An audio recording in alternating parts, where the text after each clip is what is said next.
You're welcome. This is Impact Plus, and my name is Nonso Emekekwe. Tonight on Impact Plus.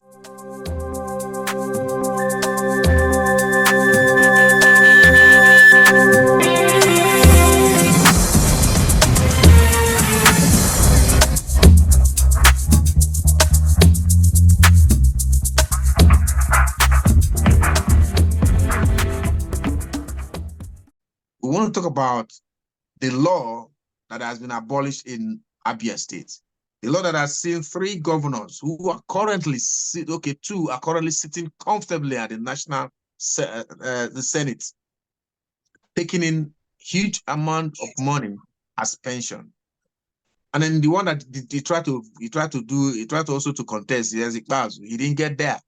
But the urges are sitting comfortable in the National House of Assembly, eating from it. Now, the scenario is this: you serve a country for 8 years as a political elected person, not really as a civil servant. Then after that 8 years, you're leaving office. Whatever that they feel that will make you okay is still given to you. But you leave it and you go to the National House. As a matter of fact, the current president of Nigeria, TINNBU, Bola Ahmed Tinubu, is earning from that, is enjoying that largesse. So, gentlemen, we want to talk about it. Alex Otti has come to say, look, let's get rid of this. And it has been done, and it's taken care of. And God willing, it will remain so as long as there's good governance, in Abia State. I don't know about my state, Anambra State. I don't think that is in play, but I'll confirm from Chris. Chris will confirm for us. Barrister, please, if you are there, please, I'd like us to look at this. Look, how can other states follow suit to abolish this? Do they have the political willpower to do that? Because their godfather are actually there. So please, Barrister, please, are you there, Barrister?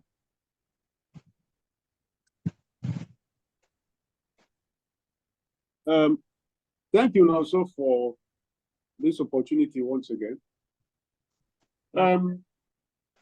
Pensions. What is the philosophy behind the pension? The philosophy behind pension is to make sure that you have something to fall back on when you are no longer active to earn money. It is the situation where your employer contributes alongside yourself in different fractions to make sure this is kept for you until the day you stop earning money. You can fall back on it to sustain yourself in your old age. Now, how has this been effectively used in Nigeria? We have seen a situation where it has been abused so much. In fact, there have been situations where these funds have been accessed by even some governmental agencies, to the extent that what is now available for disbursement at the stage of retirement oftentimes are no more available. The stories are everywhere of what happens to civil servants, oftentimes a good number of them, when they retire. Now, some states, not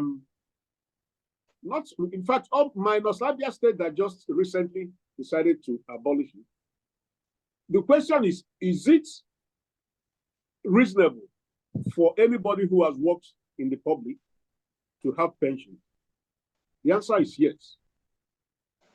The anticipation is that someday you will need to fall back on that pension to sustain your life. But where it leads to an abuse, where it is used irregularly, that what we see, because there are no consequences for wrongdoings in this country, a lot of malpractices go on in the pension sector. There have been instances where people who have retired do not even have access to that, because the pension authorities sit on those funds and let them accumulate.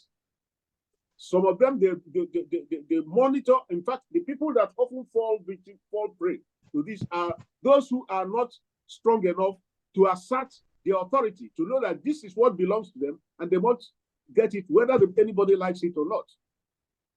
Oftentimes, the pension authorities frustrate people who ordinarily should earn this pension. We have seen people, very old people who queue on just to get the little thing that comes to them, and oftentimes they don't get it.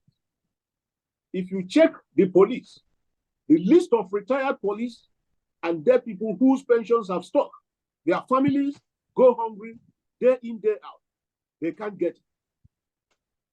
At the end of the day, there are no consequences. The people who sit on people's pension and refuse to allow it go to those who have toiled for it over the years. They go unpunished. So, pension is a desirable option for anybody who has worked, because you want to be realizing that there are days where you are no longer strong. You fall back on it. What the abuse is what has led to what has happened in Abia State, and almost every state in Nigeria has that. In Lagos State, it's even worse. When you have worked in a number of establishments that are pensionable, the expectation is that the record is synchronized, sort of. So no matter where you work in, it should be one pension administrator that takes care of that. Even when there are different pension administrators as you work, there must be a way of collating the two to make sure that you are not in any way shortchanged, so that by the time you need this pension, you have them available for you to fall back on. The Pension Reform Act, as variously amended, has taken care of this to make it possible now for some of the private pension companies have made sure that they stick to this, quite contrary to the ordinary ones that the government establishes, that oftentimes people don't get to reach out to their pension when they need it. So my take is that pension is a desirable option for anybody who has worked to establish, realizing that there are days when you will no longer be strong. Of course, there are people who find it very, very disturbing because of the experiences they see from other people who will not speak well of pension. And that leads to people trying to invest in other areas so that in their retirement, if these pensions are not available, they can also be something to fall back on. And this is what is increasing the corruption in the system, because the essence of life is to make sure that there is safety at the end of the tunnel. By the time you are weak, there must be something to fall back on. And because there is no faith, strictly speaking, on the issues of pension, most of the people or most civil servants try to make extra avenues to get money so that they can always have an investment outside the pension, so that at the end of the day, if the pension is not forthcoming, they can only always have something to fall back on. So that would be a good point to stop. Maybe subsequently, I will elaborate more on the Pension Reform Act. Thank you. Okay. Thank you very much, Barrister. I'm taking something from you that the basic definition of pension. It's a long-time contribution by an employee during his active service. Contribution, keyword contribution, which will now accumulate to be given to person when he or she has retired. Sir Chris, the politicians that are earning this pension, the governors that spent 8 years, the senator and the Senate president, House of them, I think they've gone also coined their own little way. The presidents that have served this country, that are still earning this thing, what portion of their salary they contribute to build up that money that is used to pay them? Because there's no record of it. So thank you very much. Are we saying that the politicians that they are also tapping into once again the weak point and the loopholes of our constitution to be very, very creative to create these beautiful largesse that they take home? Yeah, thank you, Nonso, for that question. But I did like to take it from the point of view of the fact that, like Barrister has explained, pension in itself, in its pure form, is legitimate and cannot be, undermined. And when you're talking about the contribution, it's not a one-way thing, like he explained. There is a proportion of that contribution that is taken automatically from the potential pensioner's salary.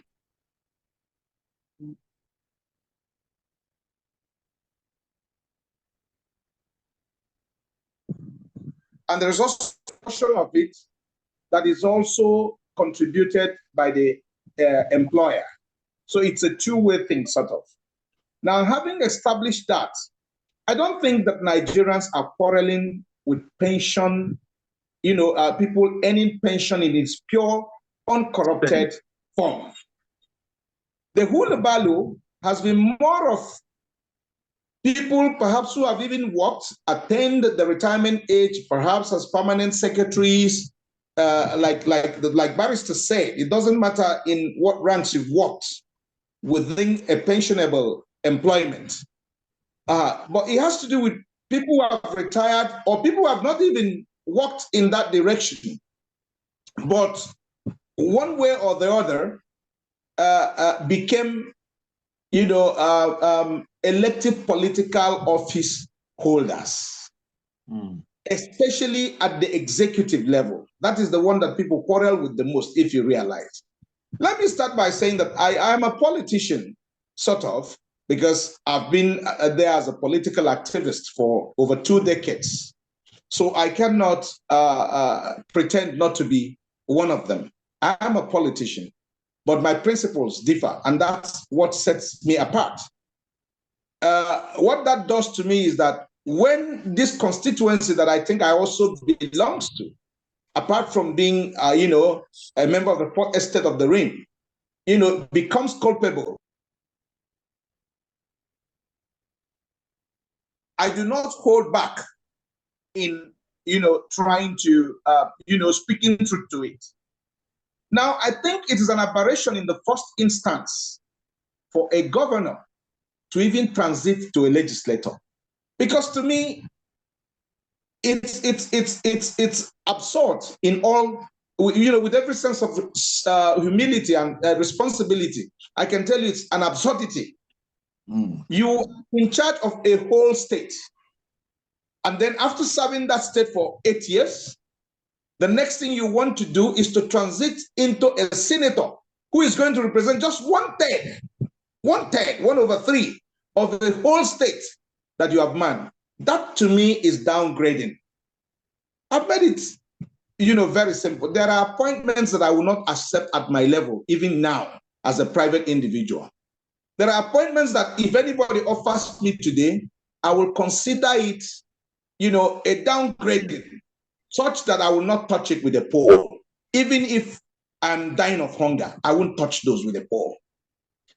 Now, that being the case, you now also look at the largesse, whether you like it or not, that is associated with most elective political office in Nigeria. For example, a governor in every state has what you call security votes, and they are seldom held accountable for it, no matter how much we pretend that those monies are accounted for. You can't convict any governor based on anything related on security votes.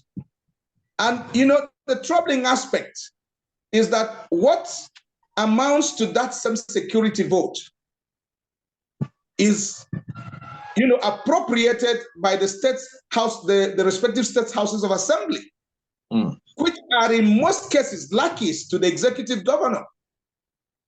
The governor coughs and they concur. It doesn't matter the state. And in one edition, I've tried to actually pinpoint what is responsible for that kind of relationship at that level. So now in most states, you find out that governors take humongous amount, the appropriate humongous amount of money as security votes, for which they do not give thorough, even those of them that pretend to have accounted for it, they don't give thorough account. And you can't hold them to account for that. Now, it beats the imagination that after sitting on such humongous amount of, in some states, some governors take billions. Some governors appropriate billions for security or as security votes every month. We're talking about every month. And that is money. It is from there that elections are financed. It is from there that a lot of inappropriate, you know, spendings of government are done and, you know, covered. Yeah. Now, my thinking is that if we live in a society where people have, you know, conscience, or where people's consciences are, you know, alive, I don't think, you know, it is proper for a governor to be involved in two absurdities at one and the same time. The first absurdity is that of transiting from a governor to a senator, which I have said, in my opinion, is a downgrading. I think it's a function of greed, or that knack to remain relevant, to remain politically relevant. Yeah. Forever. That is what it is. So that is the first absurdity.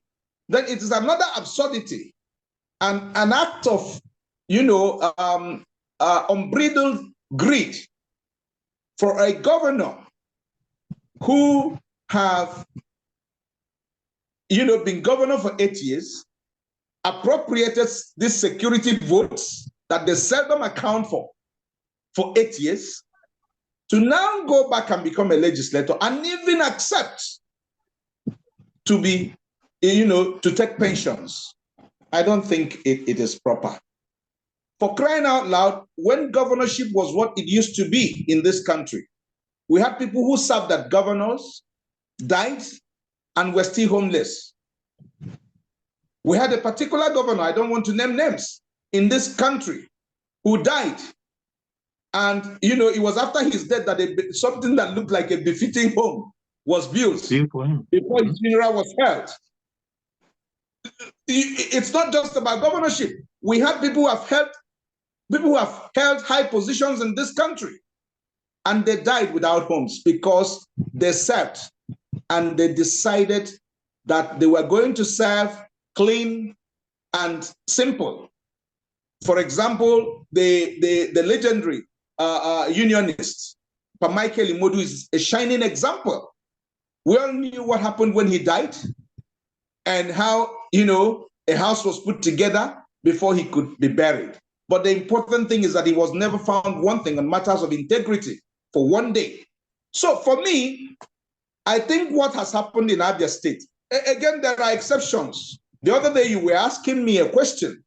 Governor Soludo, who happens to be your governor, my governor, has made it clear that in the 2 years he has been in power, that he has not taken salaries. And it forms part of what I'm talking about, because let me tell you the way politics works. Everything cannot be sleaze. Even as an ordinary human being, there is something you will do for your community, and the community will come in thanksgiving. These things happen in politics. It happens to commissioners, it happens to a lot of, in fact, in most cases, even when you are a white-collar jobber in an establishment, and you have the right energy, and you exhibit it in your place of work, some of those people, they don't ask for sleaze, they don't ask for bribe. But in appreciation of the energy that you exude, people tip you here and there out of good heart. You're not asking for it. And at the end of the day, I can tell you that there are white-collar jobbers who make far much more than their salaries from such, you know, tips. Let me not call it tips, or because what you call tip is when you are expecting it, not when you're positive energy. Okay, so we'll call it appreciation. The appreciation. So that is what it is. It is different from tips. So that's that. Now, what am I saying? It's an unwritten law in this country. I'm not saying that all the governors are guilty, but we know that many are. It's an unwritten law in this country that you cannot award a contract and the contractors will not come thanking you. It is presumed that every contractor who gets a good contract from your administration will come back to thank you.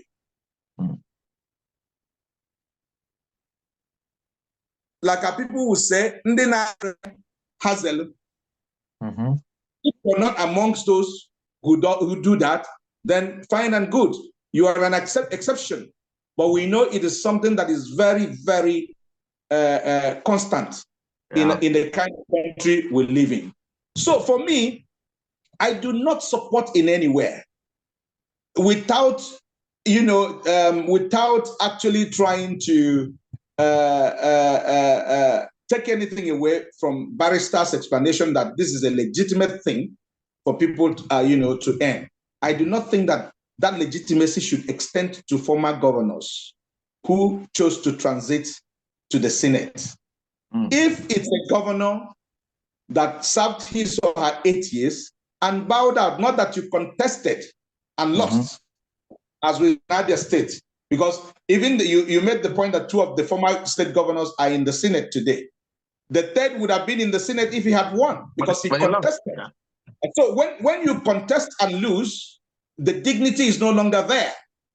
I want to see a scenario where people serve as governor and go home to rest. There are too many other things you can do. And if peradventure you did well enough to be elevated to the presidency, so be it.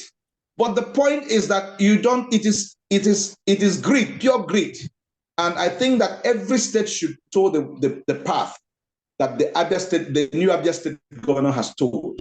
These things about governors receiving pension should be abrogated in the 36 states of the Federation. I think that there are too many pegs to the governorship position.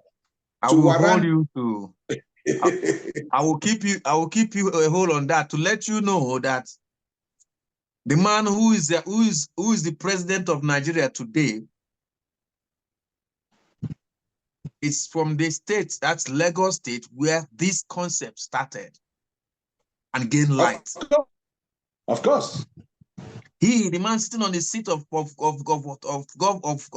power today is the benchmark of which this mess we're in, and he's still earning that.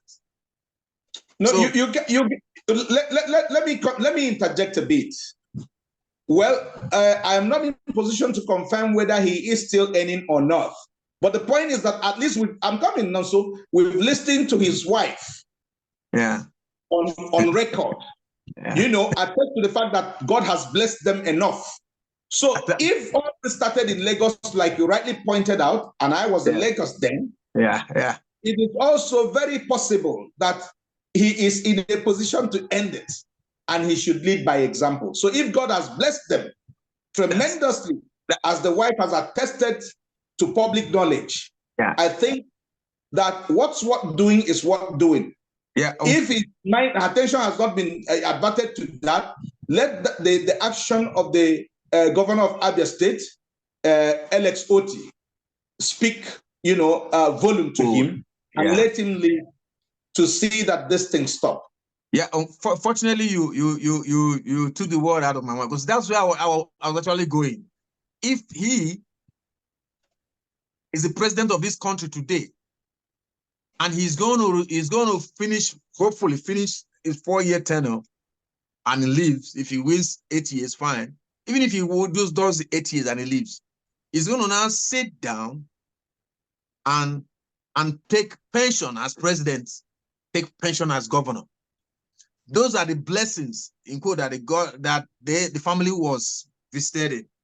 You know, public money, free public money has been used to build people, build a particular family and all that. And yet it's still happening. That's what look at Abia State. We're going to do a show on Abia State sometimes. You're going to see within a space of 6 months or thereabout, you see what has happened.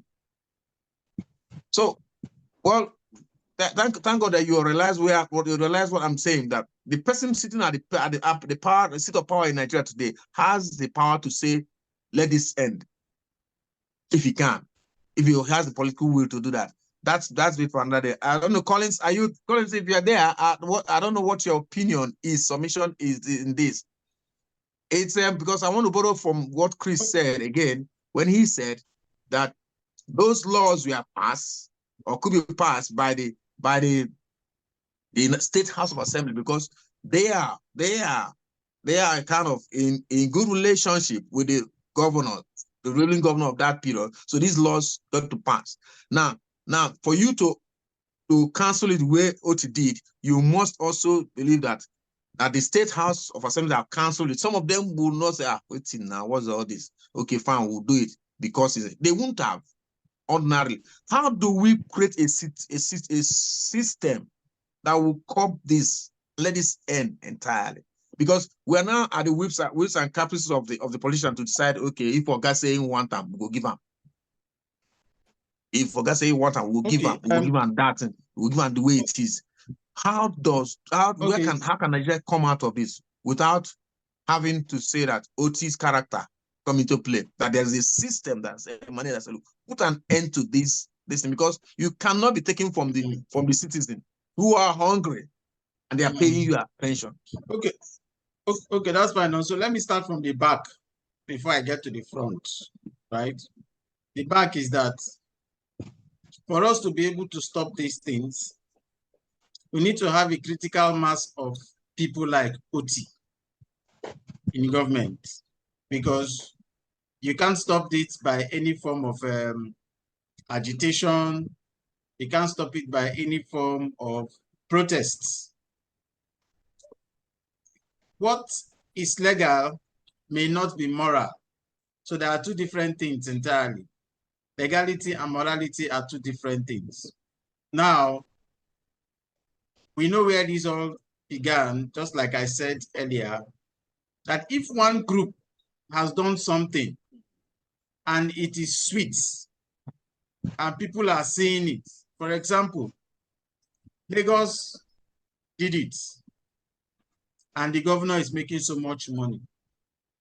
The so much money that the governor is making has made the governor buy a lot of people, and the governor is able to continue to grow in power. So who doesn't want to grow in power? So you can see that the action of one side, one person somewhere that was unchallenged has motivated the action of others to continue to do it. So one governor, the next governor, and the next governor, so nobody is going to stop it. And this is despite the fact that this thing has continued, despite the fact that even somebody, a former governor of Anambra State, Peter Obi, didn't want to. But the governor that came after him took and is taking. So it's going to be a difficult one. We need to have people like Alex Otti, who has come to stop this. And the reason why Alex was able to stop this is that, you see, Alex relied on the power of the people. Alex Otti has been getting accolades from the people. So if the member of the House refuse that bill, they are going to have problems with their constituencies. So Alex took advantage of this power that is coming from people's accolades and all of that. So they could have had problems if they had not. So we need people like Alex Otti to be able to make the people happy and scare the guys in the House. That is one side. Now, one of the things that I drew from what Mr. Nwosu said is that the way I'm putting it is, the governors are presidents. How they don't know this, I do not understand. but the governors are presidents. Lagos has also proven that a number of times because TINNBU challenged Obasanjo, and TINNBU and the end created CDAs, prepared himself so that there will be a time when he will now transform those CDAs to LGs. And Lagos will now have as much LGs as Kano and all those big states. And the LGs will begin to receive allocations directly from government. Smart moves. Because they know they have the powers to do it. Lagos devolve a lot of these revenues to the communities and to the local governments, so that they collect this money and part of them now still go to the states.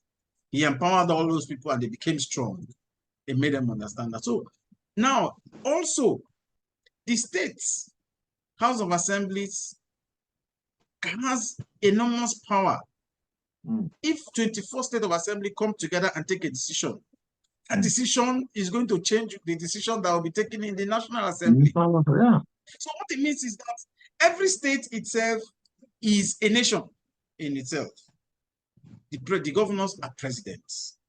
But how they don't know this, I don't understand. So how can a president leave a position and go back, you understand, to become a minister? That's what Mr. Chris was trying to explain. How can you leave the position of a governor and you now become a senator? Are you this desperate? Are you bereft of ideas?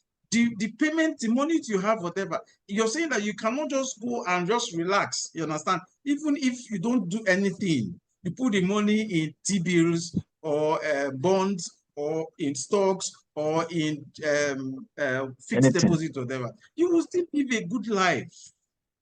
But why do they want to remain relevant? That remaining relevant is part of the things that has continued to agitate the people. If people don't retire, how will new ones come? How will new people come when those who should retire or step away or step aside and become like elders and advisors? How will the younger ones come? When will the younger ones become the future of tomorrow? Or when will that come? You see, so people begin to see a new narrative. They begin to see a new normal. Something else becomes. Do you know that as we speak today, there are some people, some youths, Nigerians there who have never experienced good governance in their life since the day they were born. They have never. Those who are for instance, about 20-something years old today. Those who are 20-something years old today, they were born into Nigeria, and all they have been hearing is all the bad things in the country. So now, if you look at it, this is now the third one is this. Before now, pension is handled like gratuity. As you get your salary is taken out, the company or the government keeps it somewhere, and they keep call it about 8%, 8.8% of your salary stays as gratuity. A part of it stays as pensions and all of that. So at the end of the person's then, they begin to pay. No, that pension, the government or the people, the leaders are making it look as if the pension is not their money. It is their money that has been taken away from the salary and kept somewhere. But they are making it look like it's a favor. It's not a favor. It is their money taken away. So what the government did, I think during JEJ time, was to recreate that thing and make it a public-private partnership approach. So they now created the PENCOM. And most of those who had NSITF for all this pension, whatever, it was now transferred to the pension fund administrators or pension fund custodians and all of that. So it started by a percentage of it, I think 50% goes from the salary of the employer, no, from the employee, and the employer pays another 50%. So what it means is that 12% is taken out as the pension to the pension custodian, 8-point-something% from the employee, the remaining from the employer. So it just goes like that. You see it in your salary and it goes. Now, at the end of a particular year, 50 years, that every person is due for retirement. So the pension fund administrator begins to pay you money calculated based on the contribution. So if you really wanted more beyond what has been taken away from you, you also be making the VCs, they call it the voluntary contribution, so that it can expand it at the end of the period where you are due by law. The pension company now looks at, okay, you have contributed up to 10 million. This is what we'll be paying you until you die. That's what it is then, whatever is remaining. Now, the government, the governors are civil servants. They are how do I put it? They earn salaries. They earn stipends, they earn commission, right? It makes no sense for you to work for 8 years. And by the time you leave, meanwhile, you're saying you are a chief servant. By the time you leave, you are collecting like 300 million in a year. Let the money you contributed, let the money come from your salary and go into the pension custodian, so that you too can understand, you experience what the people are going through.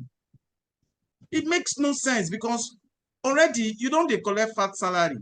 The state is taking care of you. You can be sick and you have 100%. Now you come out. You come out and you still want to live that life. Tell me, why would criminals not chase you? Why would they not chase you? Thank you very much. Let's why would they not chase you? What? You know why I wanted us to look at this because I kept asking this question and somehow you've come to answer it, a bit of it. If this average civil servant contributes, there's a system that collects that contribution. Who collects that of the governors? Nobody. They just sit down every year and write and say, because you're a governor, you're leaving, you're going to collect this and that's that. Country still suffer. So the point I'm making is that let the governor also be put in that pool. Let that system be applicable to them. That's what I think. Then there was something Mr. Nwosu mentioned. Let me end with that. Somebody finishes as a governor. You're now entitled to a pension. You now transmit and become a senator. You're working as a senator. It means you have not retired from your industry.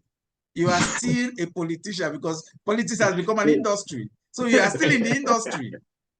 So you still want to be collecting pension. So which industry did you leave? Did you leave the civil service industry to the political industry? No, you are still in the industry because the governors have refused to say that they are civil servants.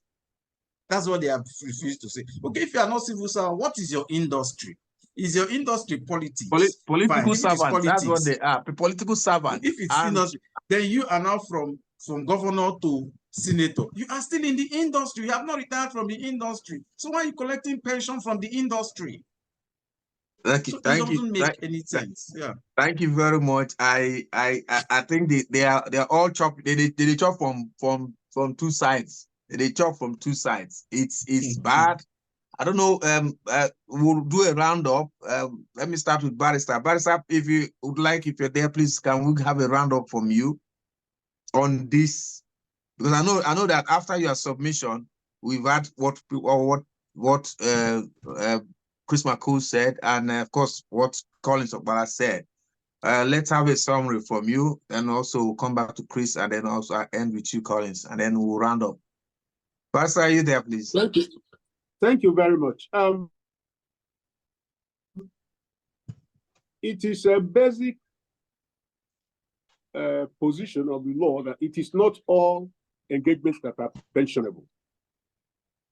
In other words, there are some services you'll be rendering and you are not pensionable. My strong advocacy is that going forward, perhaps by the time the new constitution we are looking up to in this country will emerge, the class of people that should be pensionable will be better defined as to exclude some class of people. Because it doesn't make sense to me that you serve, that your engagement into politics, generally, for instance, the position of a governor, you know that, or presidency, you know that the maximum you can serve is 8 years. Now, you complete your tenure at 8 years, and perhaps you are still 35 years or 40, and you become a pensioner at that stage. So what I'm saying is that going forward, it's expected that the politicians, their involvement in pension must be, a second look must be taken at it to clearly define who, as a politician, and what quantum of pension, and on what circumstance will it be entitled to pension. These things must be clearly defined so that it shouldn't be an all-comers affair. Those who value pension most oftentimes are those who are at a particular cadre. The essence of pension is to fall back on it when you are tired, or when you no longer, when you're not strong enough to work anymore. Or a situation where you start reaping from it, even when you are, you still have so much strength in you. So in a nutshell, what I'm saying is that there has to be a revisit. By the time the new constitution comes into force, these are some of the areas. The Pension Reform Act will undergo more. It's an act of the National Assembly. It is expected that more work will be done in that act so as to clearly define those who will be entitled to pension. Thank you. Thank you. Thank you very much, Barrister. I pick from you the fact that there's a hope for a new constitution. And Chris was saying, and say, yeah, I've always believed that Nigeria should work, but I'm not seeing it from this crop of politicians to be able to follow the thoughts of what you're having or what the founding fathers of this great nation. It is not whether they like it. It will come by its own trajectory. Okay. Politicians never consent to what they don't gain undue advantage over. What is coming ahead is a constitution of the people, not the one written by one lawyer in one private district and imposed on us. Okay. So it will come. Okay, thank you very much. I take that. Collins, you're looking at him. I think we'll take that the new constitution will herald so many things that will help us to move forward as a nation. Chris Maku, my governor and your governor is setting a precedent of not collecting 2 years salary so far. So it will be somehow to ask, will he also collect pension when he leaves?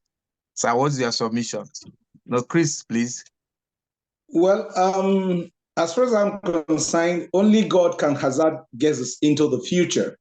But by conduct, our governor, by that you mean Professor Chukwunta Soludo, has been, alive onto the mood of the people and the mood of the nation. I think what is important is that when politicians are alive to the mood of the people and the mood of the nation, it does help them, to put their acts together and do the needful. I think we have a governor once again who is alive onto those templates, and it's speaking volume in his actions. For example, we have a governor who has said that the one paramount question that must be answered before Anambra State money could be spent is that would you spend this money if it is your personal funds? Would you spend it on that? If it does not, if you cannot, then Anambra State money under his watch cannot be spent. And from what has gone on so far, for a governor who has done what he has done without taking a penny in loan, and is working in almost all sectors of the economy simultaneously, I think he's alive onto the mood of the people. So connecting it to the subject matter, what bothers me now is not whether he will take pension when he retires or not. I don't see the prof doing that. from his trajectory and his history that we know. Collins made reference to another quintessential governor that we've had in times past, Peter Obi. He was the only governor who actually accounted for security votes in the history of this country in such a way that it became very unquestionable.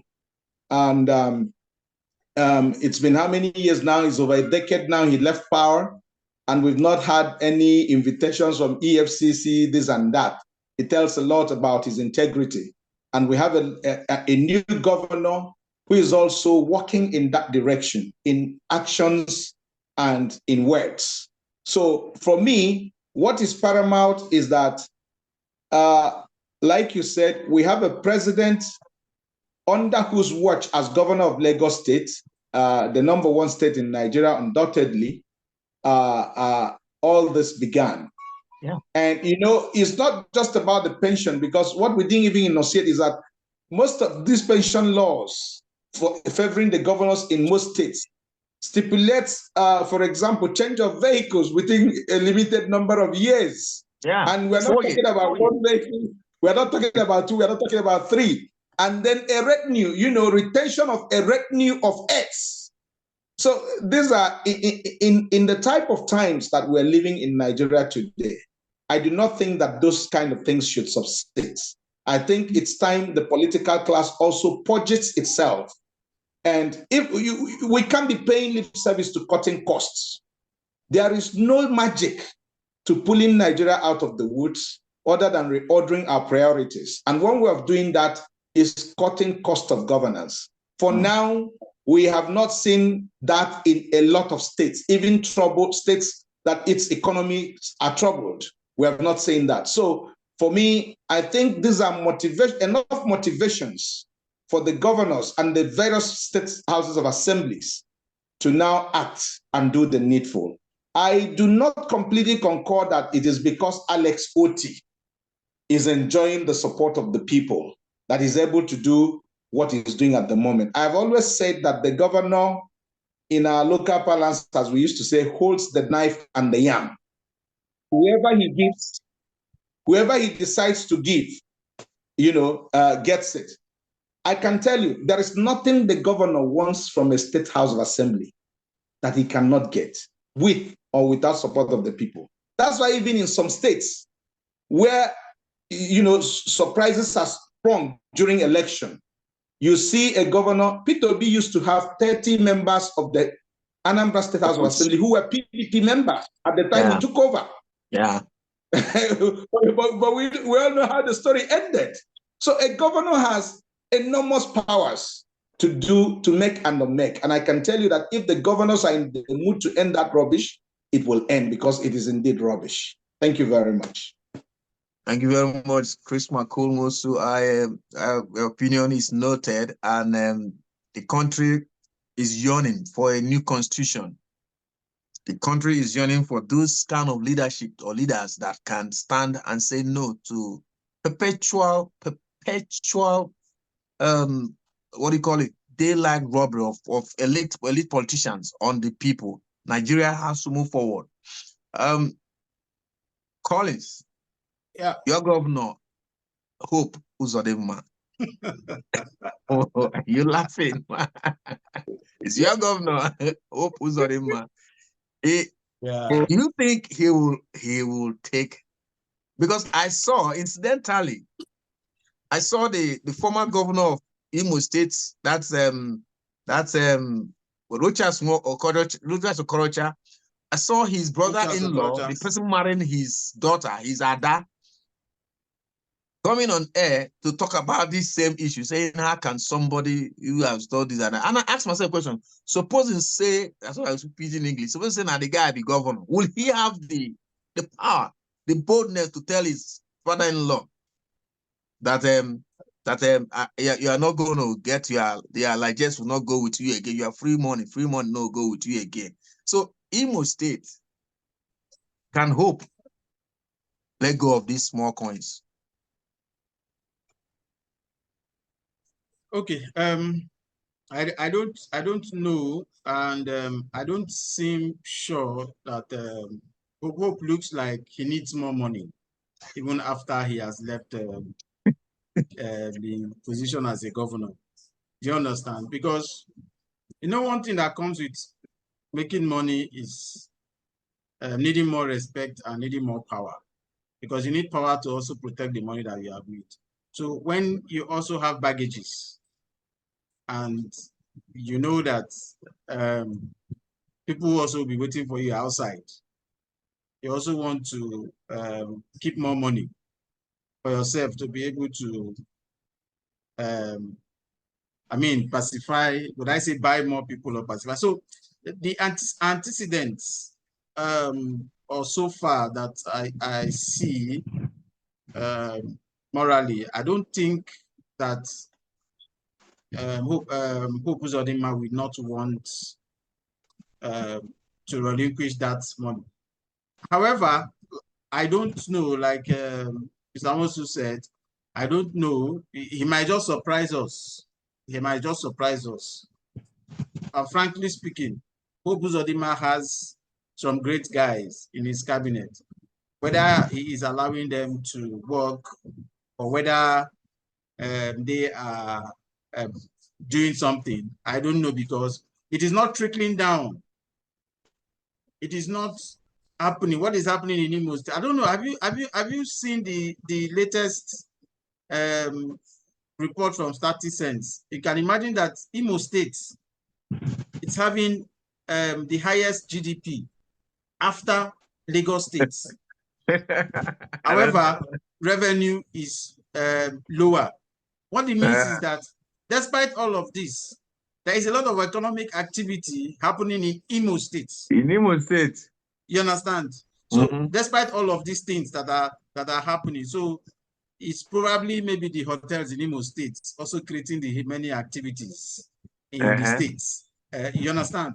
Good. So the point is, I don't know if he would not want to take, because what I just said now is he can latch on this and say, look, that under his tenure, Imo State has the largest GDP after Lagos.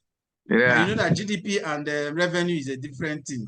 Revenue is how much government can force out of the people, but GDP is the activities of the people, the economic activities of the people itself, what keeps them happy and all of that. So I'm not sure. I'm not sure that Hope will relinquish it. You know, Hope came as a senator, right? Yeah. To become the governor. You understand? It is possible that when he finishes as governor, he might want to return back to Senate. So you know how this things work. All right.